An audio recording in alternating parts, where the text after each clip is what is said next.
ભાજપના કોર્પોરેટર સાથે થયેલ છેતરપિંડીનો મામલો સામે આવ્યો છે। પરાક્રમસિંહ જાડેજા સાથે છેતરપિંડી થઈ છે। શિક્ષણ સમિતિના પૂર્વ અધ્યક્ષે છેતરપિંડી આચરી હોવાની માહિતી સામે આવી છે।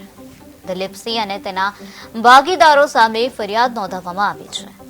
બોગસ દસ્તાવેજ કરનાર જામાજી સોઢાની ધરપકડ કરવામાં આવી। જામાજી સોઢાની મીડિયા સામે નિવેદન આપ્યું છે। કમલેશ દેત્રુજા સહી કરવા માટે લઈ ગયો હોવાની માહિતી પણ સામે આવે છે। બેન, દસ્તાવેજ કરી લીધા પછી મારી ત્યાં એક શુભ પ્રસંગ હતો। આ પ્રસંગ પત્યા પછી હું ફ્રી થયા પછી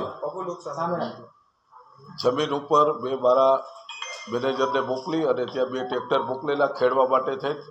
ત્યારે બાજુની વ્યક્તિ, જે બાજુનો ખેડૂત પાડોશી છે, એ આવેલા કે બાપુ આ જમીન, મારા મેનેજરને પૂછ્યું કે આ જમીન કોણ ખેડે છે? ત્યારે એને મારું નામ આપ્યું કે પરાક્રમસિંહ જાડેજાએ આ જમીન ખરીદી છે અને એમના આ ટ્રેક્ટરો આવ્યા છે ને આ જમીન ખેડે છે। ત્યારે એ ભાઈએ વાત કરી કે આ જમીનમાં મેં પણ પૈસા આપેલા છે અને જમીન માલિકોએ અમને જમીન વેચવાનું પ્રોમિસ કર્યું હતું।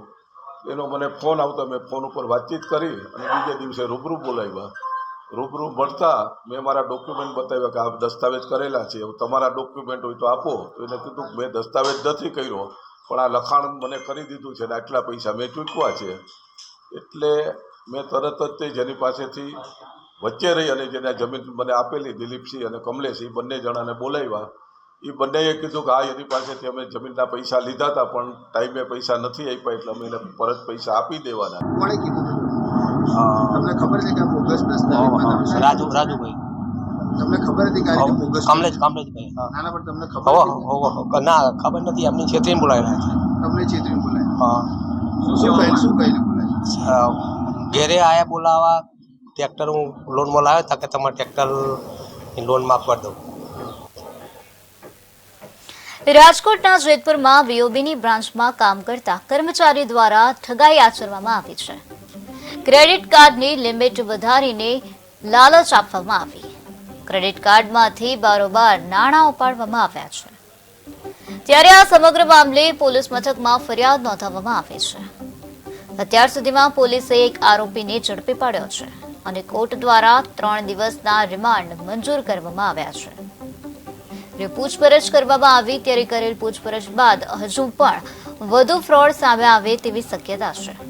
પોલીસના અન્ય આરોપીને ઝડપી પાડવા માટે ચક્રો ગતિમાન કરવામાં આવ્યા છે। ગ્રાહકોને ફોન કરી અથવા તેમની પાસે જઈ અને તેમની ક્રેડિટ કાર્ડમાં લિમિટ વધારવા માટે અથવા તો ક્રેડિટ કાર્ડ બંધ કરવું હોય તેના માટે એમને રૂબરૂ બોલાવેલ। રૂબરૂ ના આવે તો એમની પાસે જઈ અને એમને એપ્લિકેશનમાંથી જે ઓટીપી જનરેટ થાય પોતાની પાસે લઈ અને પોતાના મોબાઈલમાંથી મોબાઈલ બેન્કિંગથી એમણે ટ્રાન્ઝેક્શન છે કરી। ભિલોડાનું લીલછા અને ખલવાડ પોલીસ છાવણીમાં ફેરવાઈ ગયું છે। બાયપાસ રોડ માટે જમીન આપવા સ્થાનિકોનો વિરોધ જોવા મળ્યો, ત્યારે મહેસૂલ વિભાગે જમીનનો સર્વે હાથ ધર્યો। લોકોના વિરોધને લઈને ચુસ્ત પોલીસ બંદોબસ્ત ગોઠવવામાં આવ્યો। એક ડીવાયએસપી, 6 પીઆઈ, 10 પીએસઆઈ તે સમય દરમિયાન ઉપસ્થિત રહ્યા। સરકારી અમલદારો દ્વારા કામગીરી હાથ ધરવામાં આવી। ખલવાડનો રહેવાસી છું, ભૂતપૂર્વ સરપંચ છું અને એડવોકેટ છું। અમે અમારા ખલવાડ, લીલછા અને મોહનપુર થઈને જે બાયપાસ રોડ 168G સરકારનો જે આવી રહ્યો છે એની સામે અમે સખ્ત વિરોધ નોંધાવેલો છે અને અમે મામલતદારશ્રી, કલેક્ટરશ્રી અને સરકારશ્રીમાં વારંવાર રજૂઆતો કરી છે અને જ્યાં હાલમાં હયાત રોડ છે ત્યાં બાયપાસના બદલે હયાત રોડ છે ત્યાં ઉપર થઈ અને રોડ આવી શકે તેમ છે। તેમ છતાં પણ સરકાર આદિવાસીઓની જમીન ગેરકાયદેસર રીતે હડપી લેવા માટેના પ્રયત્નો કરી રહેલ છે। ખરેખર એની સામે સખત અમને વિરોધ છે। અને બીજું કે આ વિસ્તાર 5મી અનુસૂચિત વિસ્તારમાં આવે છે। બંધારણમાં એના માટે સ્પેશિયલ જોગવાઈ કરવામાં આવી છે। ઈડર શામળાજી ના ભિલોડાના બાયપાસ રોડ બાબતે નેશનલ હાઈવે ઓથોરિટી દ્વારા આજે માપણી અને સર્વે કરવામાં આવી રહ્યો છે। એ તમામ લીલછા, મઉ, નવલપુર અને ખલવાડના અસરગ્રસ્તો ગ્રામજનો, આગેવાનોએ સદંતર વિરોધ નોંધાવ્યો છે। જાન દેંગે પણ જમીન નહીં દેંગેના નારા સાથે આજે અમે અસરકારક રીતે નેશનલ હાઈવે અધિકારી અને નાયબ મામલતદારશ્રીને અમે સખત શબ્દોમાં વિરોધ નોંધાવ્યો છે કે કોઈ પણ સંજોગોમાં અમે આ બાયપાસ બનવા દેવાના નથી.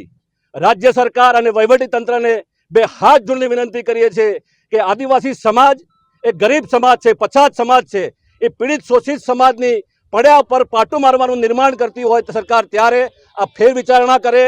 કોઈ પણ સંજોગોમાં અમે આ જમીન આપવાના નથી.